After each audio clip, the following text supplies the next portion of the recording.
Voice of మన కథలుకి స్వాగతం. విజయనగర సామ్రాజ్యంలో దేవరాయల కాలమది.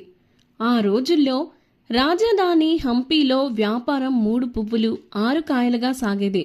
దేశ విదేశాల నుంచి వర్తకులు వచ్చి వజ్రాలు, బంగారం, పట్టు వస్త్రాలు అమ్ముకునేవారు.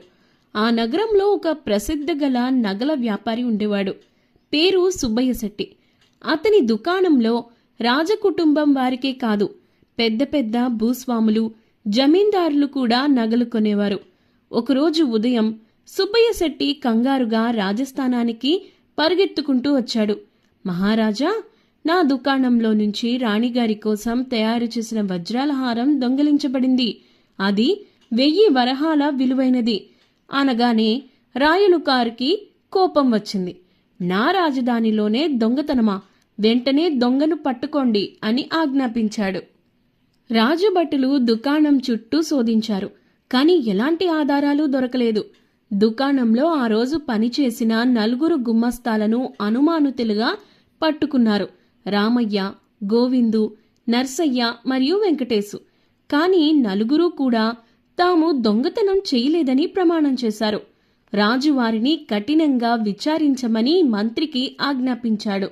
కాని 4 ఎవరు నిజం చెప్తున్నారో, ఎవరు అబద్ధం చెప్తున్నారో తెలుసుకోవడం చాలా కష్టంగా మారింది. 4 ఏడుస్తూ తమ నిర్దోషిత్వం నిరూపించుకోవాలనుకున్నారు. శిక్ష వేయాలంటే ఆధారాలు కావాలి, కానీ ఏవీ దొరకడం లేదు. అప్పుడు మంత్రి తెనాలి రామకృష్ణను పిలిపించమని రాజుకు సలహా ఇచ్చాడు. రామకృష్ణ వచ్చి పరిస్థితి మొత్తం విన్నాడు. కొంతసేపు ఆలోచించి చిన్నగా నవ్వాడు. మహారాజా, నా దగ్గర ఒక పథకం ఉంది. దొంగను పట్టుకోవడానికి ఒక్కరోజు సమయం ఇవ్వండి చాలు అన్నాడు. రామకృష్ణ 4 గుమ్మస్తాలను ఒక గదిలో నిలబెట్టాడు. తన దగ్గర ఉన్న సంచిలో నుంచి 4 చిన్న కర్రలు తీశాడు. అన్నీ సమాన పొడవుతో ఉన్నాయి. ఈ 4 కర్రల్లో ఒకటి మాయాకర్ర అన్నాడు రామకృష్ణ గంభీరంగా. ఇది దేవీ శక్తితో తయారు చేయబడింది. నిజంగా చెప్పేవాడి చేతిలో ఈ కర్ర ఎప్పటిలాగే ఉంటుంది. కానీ దొంగతనం చేసిన వ్యక్తి చేతిలో ఈ కర్ర రాత్రికి రాత్రు 2 అంగుళాలు పెరిగిపోతుంది. రేపు ఉదయం మీరు 4 కర్రలు నాకు తిరిగి ఇవ్వాలి. అప్పుడు దొంగ ఎవరో నాకు తెలిసిపోతుంది. ఇక 4 గుమ్మస్తాలకు ఒక్కో కర్ర ఇచ్చి వేర్వేరు గదుల్లో ఉంచారు, ఎవరూ ఒకరినొకరు కలవకుండా. ఆ రాత్రి దొంగతనం చేసిన గుమ్మస్తా భయపడిపోయాడు. నా కర్ర పెరిగితే నేను దొంగనని తెలిసిపోతుంది అనుకున్నాడు. భయంతో అతను తన కర్రను 2 అంగుళాలు కత్తిరించేశాడు, తను దొంగతనం చేయలేదని నిరూపించుకోవాలని. మిగతా 3 నిజాయితీ పరులు నిర్భయంగా నిద్రపోయారు. వారి కర్రలను ఎలాంటి మార్పు లేకుండా అలాగే ఉంచారు. మరుసటి రోజు ఉదయం 4 గుమ్మస్తాలు తమ కర్రలతో రామకృష్ణ ముందుకు వచ్చారు. రామకృష్ణ ఒక్కొక్కరి కర్రను పరిశీలించాడు. 3 కర్రలు మామూలు పొడవులో ఉన్నాయి, కాని వెంకటేశ్ కర్ర 2 అంగుళాలు తక్కువగా ఉంది. రామకృష్ణ చిరునవ్వుతో అన్నాడు, వెంకటేశు, నీ కర్ర ఎందుకు చిన్నదైంది? అసలు ఆ కర్రలో ఎలాంటి మాయాశక్తి లేదు. నేను 4కి ఒకే సాధారణ కర్రలు ఇచ్చాను.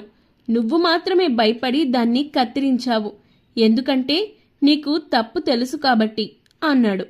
వెంకటేశ్ ముఖం పాలిపోయింది. తప్పించుకోలేక కాళ్ల మీద పడి నిజం ఒప్పుకున్నాడు. అతనే వజ్రాల హారం దొంగిలించి తన ఇంట్లో నేల కింద దాచిపెట్టాడని రాజభటులు వెంటనే వెళ్లి ఆ హారాన్ని స్వాధీనం చేసుకున్నారు. కృష్ణదేవరాయలు రామకృష్ణ తెలివికి ఎంతో సంతోషించాడు. నీ చాతుర్యం అమోఘం రామకృష్ణ, నిజం. ఈ మధ్య అబద్ధం మధ్య తేడా కనిపెట్టడానికి నీకు మాయాశక్తి కూడా అవసరం లేదు. మనిషి మనస్తత్వాన్ని అర్థం చేసుకుంటే చాలు అని బహుమతులు ఇచ్చి సత్కరించాడు. ఆ సంఘటన తర్వాత హంపీ నగరంలో రామకృష్ణ తెలివి గురించి కథలు కథలుగా చెప్పుకున్నారు. ఆ అమాయకులైన 3 గుమ్మస్తాలు నిర్దోషులుగా విడుదలయ్యారు. సుబ్బయ్య శెట్టికి తన వజ్రాహారం తిరిగి దొరికింది. మరి నేరస్తుడి మనసులో ఎప్పుడూ భయం దాగి ఉంటుంది. తెలివైన ప్రశ్న, సరైన పరిస్థితి వస్తే ఆ భయమే నిజాన్ని బయటపెట్టిస్తుంది. ఇలాంటి మరెన్నో ఇంట్రెస్టింగ్ స్టోరీస్ కోసం ఫాలో మై ఛానల్.